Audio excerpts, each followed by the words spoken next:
نعبد وإياك نستعين اهدنا الصراط المستقيم صراط الذين أنعمت عليهم غير المغضوب عليهم ولا الضالين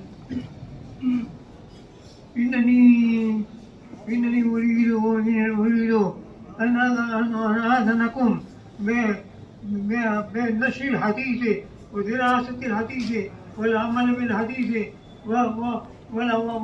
وفهم الحديث بطريق جيد وفهم سليم إن شاء الله تبارك وتعالى. فإما وأنا مع جميع أسنادي آذنكم بدراسة الحديث وتدريسه في كل زمان ومكان.